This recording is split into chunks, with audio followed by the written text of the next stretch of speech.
Two worlds, one heart. John's world was small, narrow, and loud with struggle. The house he lived in stood at the far edge of the city, where roads were broken and street lights often failed. The walls were cracked, the roof leaked when it rained, and the air always smelled of dust and oil. Yet inside that fragile home lived a boy whose heart carried dreams far bigger than the place he belonged to. John was only 10 years old when he first understood what poverty meant. It meant waking up before sunrise to help his father carry heavy tools. It meant watching his mother stitch clothes until her fingers bled. It meant learning early that life did not offer second chances easily. But John was different from other boys his age. While others complained, he observed. While others fought, he stayed silent. His eyes held a seriousness that came not from age, but from responsibility. On the other side of the city lived Mariam. Her house was not just a home, it was a mansion. Tall iron gates protected it from the outside world. Inside, marble floors reflected the soft glow of expensive lights. Everything was perfect, polished, and controlled. Mariam had everything a child could ask for: beautiful dresses, private tutors, toys from foreign countries. But she lacked something she could not name: freedom. Her father, Mr. Ahmed, was a powerful businessman. He believed emotions were weaknesses, and money was strength. To him, love was a luxury, not a necessity. Mariam's life was planned the day she was born: what she would study, whom she would meet, and one day, whom she would marry. Yet fate had its own plans. The first meeting. John and Mariam met in a place where social classes were forced to disappear: school. It was a government school that accepted children from all backgrounds. Uniforms erased wealth, but not reality. Still, destiny didn't care about background. On a warm afternoon, during lunch break, John sat alone under an old tree. In his hands was a torn book he had found near a trash pile weeks ago. Reading was his escape, his silent rebellion against a life that tried to limit him. Mariam noticed him from a distance. Unlike other children who played loudly, this boy sat quietly, completely lost in his book. Something about his calmness attracted her. She walked toward him. "Why don't you play with others?" she asked, her voice soft but confident. John looked up, surprised. No one usually spoke to him without reason. "I like stories," he replied simply. "They don't ask who you are." Mariam smiled. "What's your name?" "John." "I'm Mariam." That moment was small, innocent, but it changed everything. From that day they began sitting together. They shared lunches, stories, and laughter. Mariam talked about her big house. John talked about his dreams. She admired his strength. He admired her kindness. They didn't know it yet, but their hearts had started choosing each other. Childhood bonds. As years passed, their bond deepened. John protected Mariam from bullies who mocked her quiet nature. Mariam defended John when others laughed at his old shoes and torn bag. Together, they formed a world where nothing else mattered. But reality slowly crept in. After school, John went to work. Mariam went home to music lessons and tutors. Their paths separated each evening, only to meet again the next morning. One day, Mariam asked, "Doesn't it hurt working so much?" John smiled. "It hurts more to give up." She looked at him with admiration she didn't yet understand. Teenage realizations. By the time they were 16, feelings had changed. John noticed how Mariam's smile affected him. Mariam noticed how her heart raced whenever John stood too close. Silence between them became heavy, meaningful. One evening they sat by the river after school. "Mariam," John said hesitantly, "our lives are very different. Do you want them to be?" He didn't answer, because deep inside he knew the truth. Her world would never accept him. A father's shadow. Mr. Ahmed noticed changes in his daughter. She smiled differently. She questioned decisions. She seemed distant. When he investigated, the truth angered him. "A poor boy?" he said coldly. "Absolutely not." From that moment, John became an invisible enemy. Love begins to hurt. Mariam tried to hide her feelings, but love does not obey orders. John felt it too, but fear grew inside him. One promise formed silently between them. No matter what happens, they would never betray their hearts. But love, when tested by society, is never simple. When love learns to hide, love does not arrive loudly. It grows quietly, through shared silences, stolen glances, and moments the world never notices. By the time John and Mariam turned 18, their hearts were no longer innocent. What had once been friendship had deepened into something fragile and dangerous. They both felt it, yet neither dared to name it, because naming love would mean risking everything. H3, the weight of difference, strong H3. Life demanded more from John with every passing day. School ended early for him, not because he lacked talent, but because his family needed money more than certificates. He began working full-time at a small mechanic shop. His hands were always covered in grease. His clothes smelled of metal and oil, and his body ached before the day even ended. Yet every morning, he still passed by Mariam Street, never entering, never stopping, just to feel closer to her world. Mariam, meanwhile, lived inside beauty that felt like a cage. Her days were filled with tutors, piano lessons, and social gatherings where people talked about money as if it were life itself. She smiled when expected, nodded when spoken to, and stayed silent when her heart wanted to scream. The only time she felt real was when she met John. They began meeting in hidden places, an old library, a quiet park, the riverbank where the city's noise faded into whispers. One evening, as the sun dipped into shades of orange and gold, Mariam looked at John and finally asked the question that had been burning inside her. "Why do you always look like you're leaving, even when you're here?" John looked away. "Because someday I might have to," he said. Her eyes filled with fear. "Don't say that, our worlds are not the same, Mariam," he said softly. "Your father—" "I don't care about my father," she interrupted, tears slipping down her cheeks. "I care about you." That was the moment John broke. He reached for her hand, hesitated, then held it tightly. "I love you," he whispered, as if the wind itself might judge him. Mariam didn't speak. She only stepped closer and rested her forehead against his chest. "I've loved you for a long time," she said quietly. The world felt unreal. Time stopped. Two hearts chose each other, fully, deeply, and without conditions. They made promises that evening. "I will never leave you," Mariam said. "I will never let you regret loving me," John replied. But love alone does not silence society. John began doubting himself. How could he give Mariam a life she deserved? How could a poor boy stand against a powerful man like Mr. Ahmed? At night, John stared at the ceiling of his small room, listening to rain drip through cracks, wondering if love was enough. Mariam too struggled. Her father had started talking about marriage, rich families, strong connections, a future worthy of her status. Each word felt like a knife. The discovery. Truth has a cruel way of revealing itself. One afternoon, Mr. Ahmed's driver followed Mariam without her knowledge.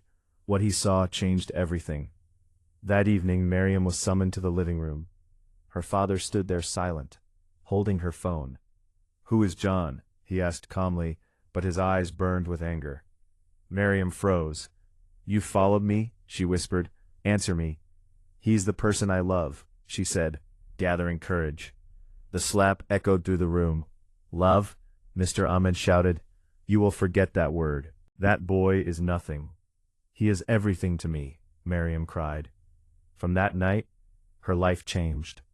Her phone was taken. Her movements were restricted. Guards watched her closely. The gates of the mansion became prison bars.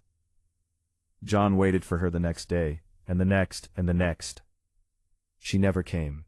Silence and suffering. Days turned into weeks. John stood outside the school, the park, the river, hoping, praying. Nothing.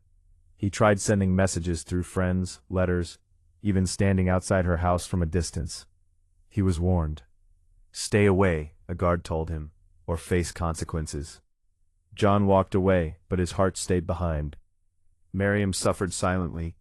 Locked inside luxury, she refused to eat properly, refused to smile. Every night, she whispered John's name into the darkness.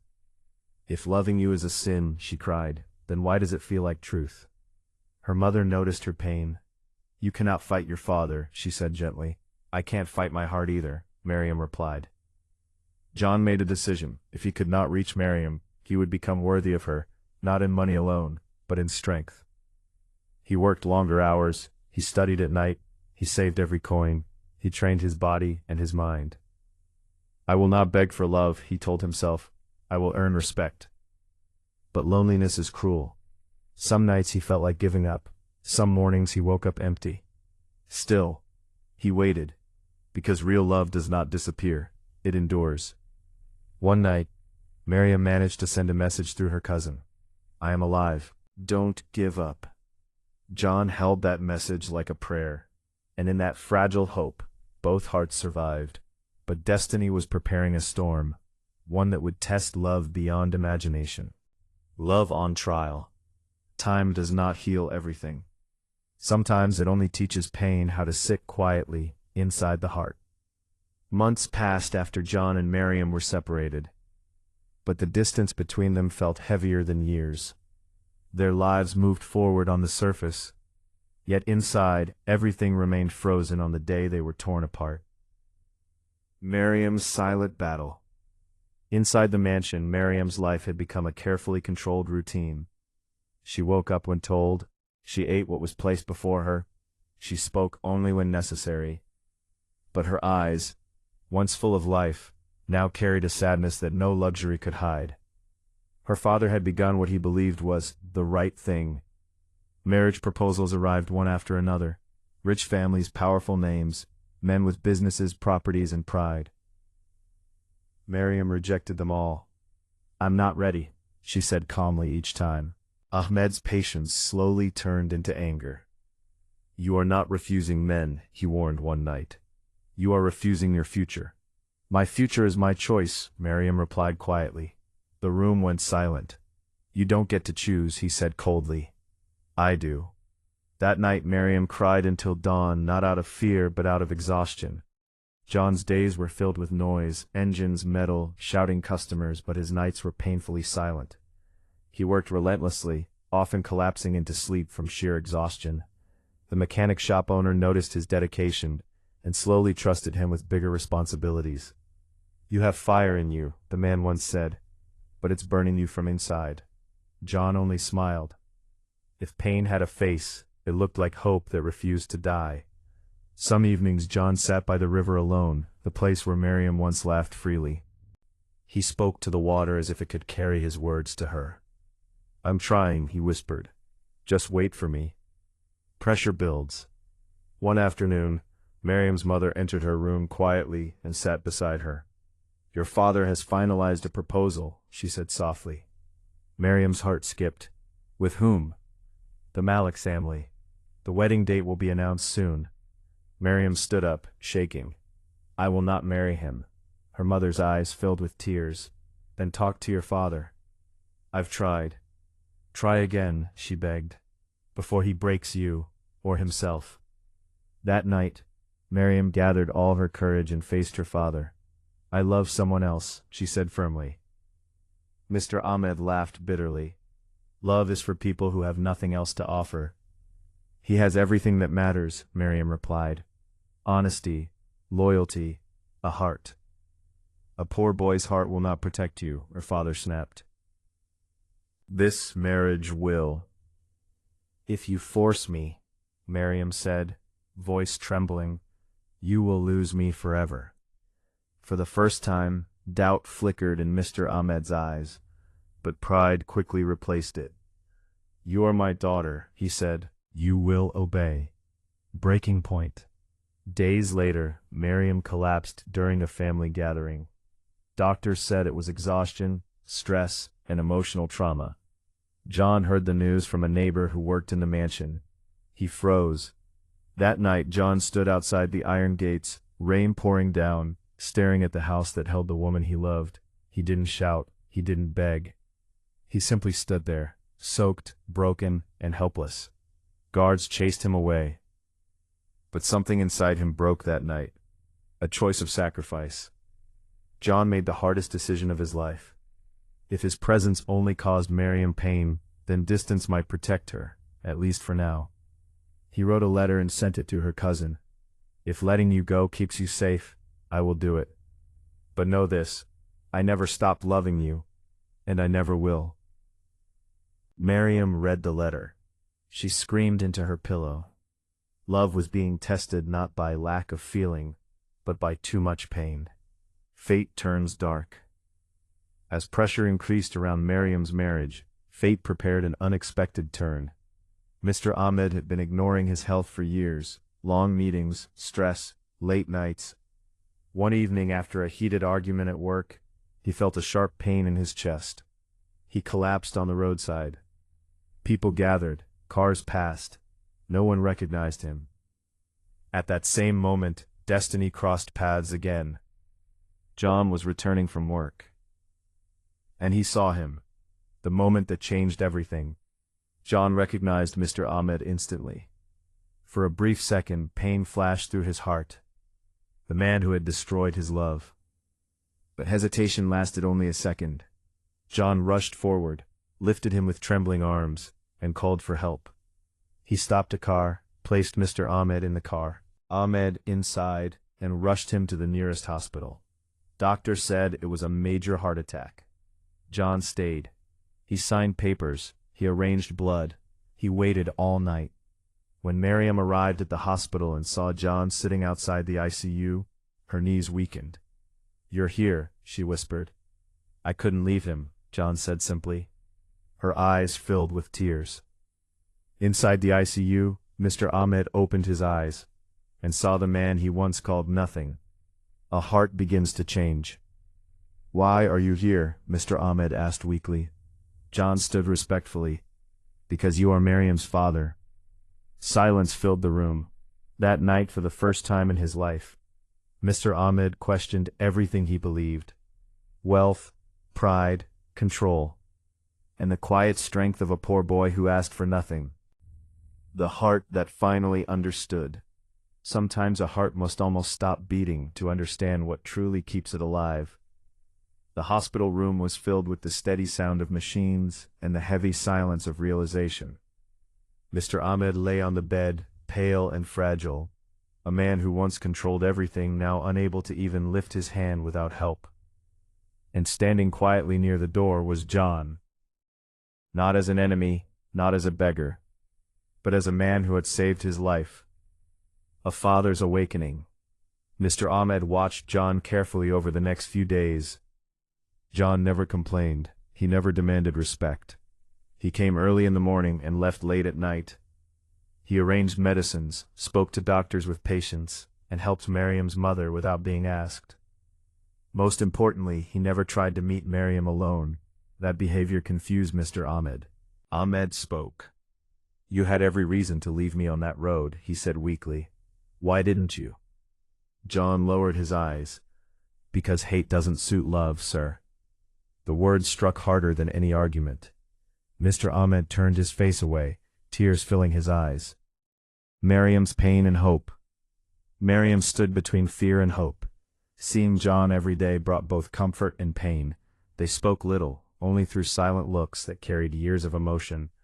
One night, Mariam sat beside her father. "He saved you," she said softly. "The man you tried to erase from my life." Mr. Ahmed sighed deeply. "I know. Then why did you hate him?" "Because he reminded me," her father said slowly, "of the man I once was, before money replaced values." Mariam's eyes filled with tears. Truth comes out. Ahmed asked to speak to John privately. "You love my daughter," he said directly. "Yes," John replied without hesitation. "And you have nothing." "I have my dignity," John said calmly, "and a promise that she will never feel alone." Silence. Mr. Ahmed closed his eyes.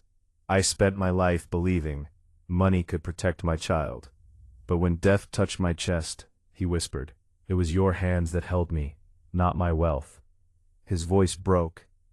"If my daughter's happiness lives in you, who am I to deny it?" John's eyes filled with tears. The apology. That night Mr. Ahmed called Mariam into his room. She stood trembling. I hurt you, he said quietly. I tried to control your heart because I feared losing you. Tears rolled down Mariam's face. Love that sacrifices is greater than love that owns. He held her hand for the first time in years. I accept John, Mariam said. Mariam collapsed into his arms, crying like a child who had waited too long. A love reborn. When Mr. Ahmed called John the next morning, his voice was steady. Take care of my daughter, he said, not as a poor man, but as a good one. John nodded, unable to speak. Mariam and John met outside the hospital, under an open sky. For the first time in years, they held each other freely. No more hiding, Mariam whispered. No more fear, John replied. Healing and hope. Mr. Ahmed slowly recovered. He watched John and Mariam together, how they respected each other, how they listened, how they healed. The mansion no longer felt like a prison. One evening, Mr. Ahmed called John the next morning. His voice was steady, not as a poor man, but as a good one. Ahmed said to his wife, we were rich in money, but poor in understanding. She smiled through tears. A small engagement was planned. No grand announcements, no business deals. Just family, just love. But before happiness could settle fully, one last test remained. Life never gives peace without checking its strength. Love that survived everything. Some love stories are written with happiness. Some are written with tears. And some are written with patience that almost breaks the heart. John and Mariam's story belonged to the third kind. A wedding made of tears. The wedding day arrived quietly. There were no loud celebrations, no expensive decorations. Yet every corner of the small hall was heavy with emotion, memories of pain, sacrifice, and years of waiting. Mariam stood in front of the mirror, her hands trembling. She wasn't nervous about marriage. She was remembering everything they had survived. The nights she cried silently, the days John waited without hope, the moments when love felt like punishment. Her mother adjusted her dupatta and whispered, "You suffered enough, my child." Mariam's eyes filled with tears. But it was worth it. John stood on the other side holding his breath. He remembered standing outside iron gates in the rain. He remembered being called nothing. He remembered choosing love even when it hurt. When Mariam walked toward him, his eyes burned with tears. This woman had waited for him. This woman had chosen pain over comfort. When it was time to speak, John's voice broke. "I have no wealth to promise," he said, struggling to breathe. "But I promise that she will never feel alone. Even when life becomes heavy, I will carry her share." Mariam couldn't stop crying. When she spoke, her voice shook the room. "I loved you when loving you cost me everything," she said. "So how could I ever stop loving you now?" Even Mr. Ahmed lowered his head. Ahmed stood alone for a long time. He remembered locking his daughter inside luxury. He remembered ignoring her tears. He remembered nearly losing his life. He walked to John and fell silent for a moment. "I broke her before I understood her," he said softly. "You healed her without breaking me." His voice cracked. "Forgive me." John held his hand with respect. "You didn't lose her, sir. You learned to love her." Tears rolled down Mr. Ahmed's face, tears of regret and release. Life was still hard. Marriage did not erase struggle. Money was tight. Some nights they slept hungry. Some days John returned home exhausted and silent. But Mariam never complained. She washed his grease-stained clothes with love. She waited for him with tired eyes and warm food. She held him when failure crushed his confidence. One night, John broke down. "I wanted to give you a better life," he cried. Mariam held his face and whispered, "You gave me a true one." The moment that defined love. Years later, on a stormy night, John returned home injured from work. Mariam cleaned his wounds with shaking hands. "I was scared," she whispered. "I almost lost you." John held her tightly. "We lost each other once," he said. "Nothing else scares me now." They cried together, not from pain, but from gratitude. The final scene. Years passed. One quiet evening, John and Mariam sat outside their small home, watching the sunset paint the sky. John looked at her and said, If I had to live my life again, I would still choose the pain, because it led me to you. Mariam rested her head on his shoulder. And I would still fight the whole world, she replied, because loving you taught me who I really am. The sun disappeared, but their love didn't, because some hearts are not meant to give up. They are meant to endure. They are meant to wait. They are meant to win.